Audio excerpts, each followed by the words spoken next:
every sales position, if done correctly, is a little business. Young professionals really don't have somewhere to go if they want to be around like top caliber people.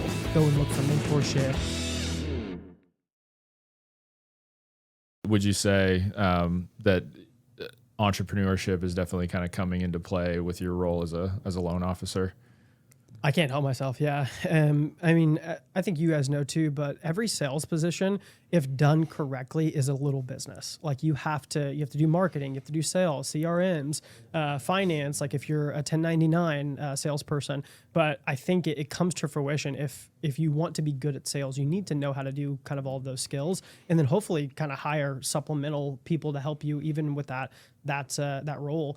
But even like outside of the loan officer world, like I have like 3 things going because I just can't help it. And so one thing that I'm working on right now is with a business partner. It's called Hive, and it's a young professionals referral-based networking program. And so it's trying to bring the best young professionals in the city together for a referral base. And so somewhat of like a BNI, but kind of bringing a new, fresh idea, a take to it, I guess.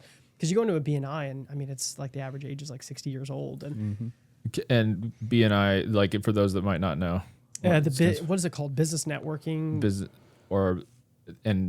like incubator, maybe. Yeah, I don't know. And so the setup is like you walk into this place, you pay a membership fee, but every single person in the room is a specialty in that a specific industry. Okay. And so you're not in competition, but you're trying to refer all the people in the room. And so say that there's like an electrician or a plumber or a real estate agent, a loan officer, and it's like, okay, like if you're a real estate agent, who's an investor or someone just bought a house and they have a plumbing issue within the first 6 months. It's like, oh, I got a guy, and he's usually like in your BNI group. And so you're constantly like trying to elevate each other. But yeah, I don't remember what the actual acronym is now that you asked that, but there's nothing like this on the like young professional side. Yeah. And so referral-based networking, but also business development, having some high-key speakers come in and speak to people about, like we just had this financial advisor who was teaching us how to like really set up our portfolio and our taxes and our health insurance. And it was just extremely helpful. But I guess we kind of saw a need that young professionals really don't have somewhere to go if they want to be around like top caliber people. Like it's relatively hard to find in our age group, those type of people. I think that's really a cool idea and really a great thing you're starting, because I do think that's something that sort of maybe, I know we're around the same age. Like I feel like my parents, our parents' generation maybe did way better than we're doing, or that's happening in our generation.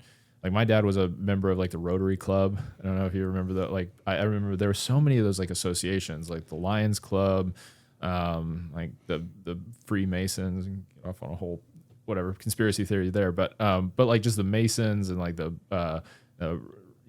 like Chamber of Commerce, like there was all that stuff, and like that's probably all still around, but it's like, yeah, like you said, it's older generation. It's I don't even know what is talked about in those rooms at this point, but yeah, we do almost need like a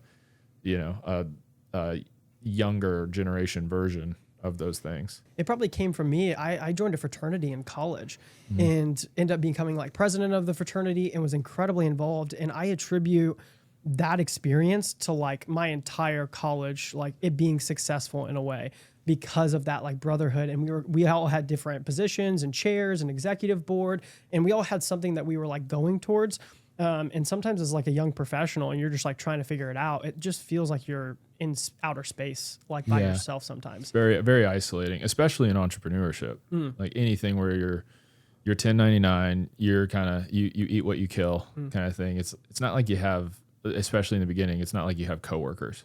Yep. Or, just like, doing the same thing. So looking for that community is a real thing. Essential. Yeah. And I think what we've done as a marketing guy and someone who creates content, like I kind of talk out of both sides of my mouth, but it's, I think the replacement of podcasting and social media content, like you get that information. And so you think you're good. And so you don't like go and look for mentorship or whatever it might be. Yeah, I think there is still a place to have in-person community with that type of thing.